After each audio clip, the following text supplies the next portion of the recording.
We're in Clifton Hill.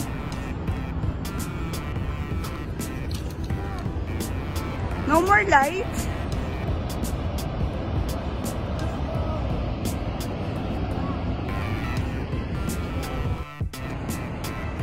Niagara Falls during night. Actually morning, 1 o'clock a.m.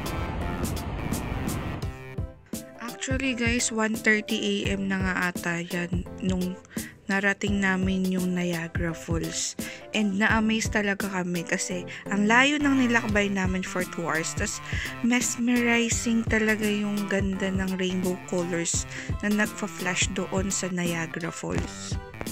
Wala na lang kaming nagulat nung pagliko namin sa Clifton Hill, mayroon palang gantong karagandang street. Ito pala yung Clifton Hill and alive na alive pala siya until 2 a.m.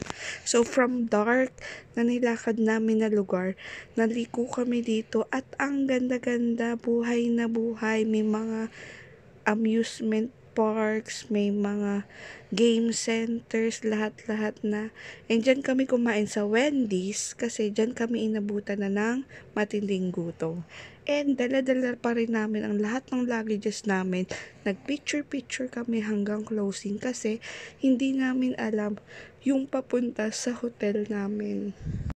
The next day, bumili kami ng tickets kasama tong Skywheel pero dahil wala na kaming time, hindi na kami nakasakay. Dito kami nag-lunch the next day sa Burger King. Biglang sumaya si CK nung nakita niya tong Crown Plaza Hotel kasi puro dilim yung dinaanan namin. And then, pag akyat namin sa pataas ng Clifton Hill, aba, meron ng mga ilaw-ilaw. Kaya, ayun, naganahan yung dugo niya talaga. Nagkaroon siya ng pag-asa na hindi lang puro dilim yung dadaanan namin. Ito na yung day 2 namin sa Clifton Hill. Ito na yung start ng pag-alagala namin sa mga game centers and amusement parks nila. Maganda siyang lakarin lalo na kapag summer. Mainit nga lang pero masaya siya kasi ang dami mong makikita. Isa pa tong speedway sa hindi namin nasubukan kasi kulang na talaga sa time. Kaya dapat mga 2 days kayo nandito para matry lahat. So, dito kami nag-start on our day 2 sa Ripley Selfie Studios. Para siyang art in island. Puro picture-picture lang siya. Kasama na siya dun sa isang package na binili namin na complete na yon ng mga tickets and entrance sa mga top destinations na pwede nyong bisitahin dito sa Niagara Falls sa Clifton Hill.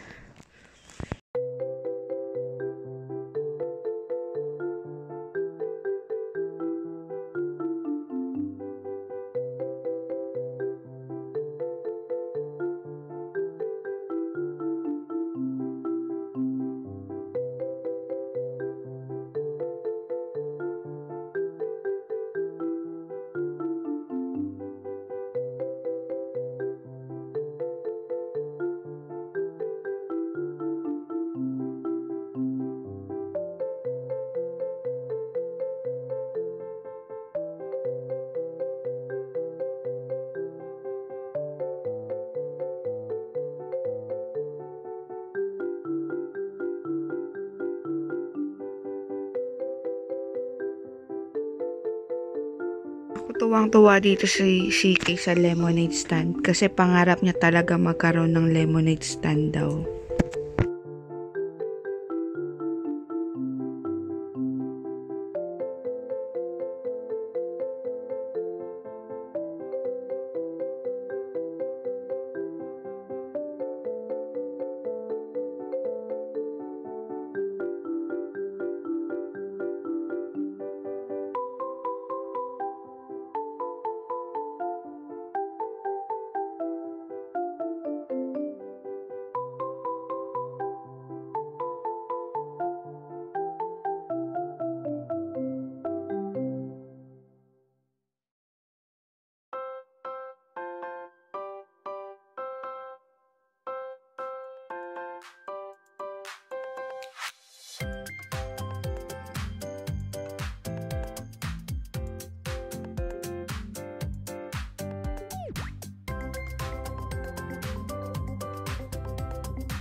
Bago kami umalis ng Niagara Falls papuntang Vaughan, Ontario, we decided to meet up with Maurice.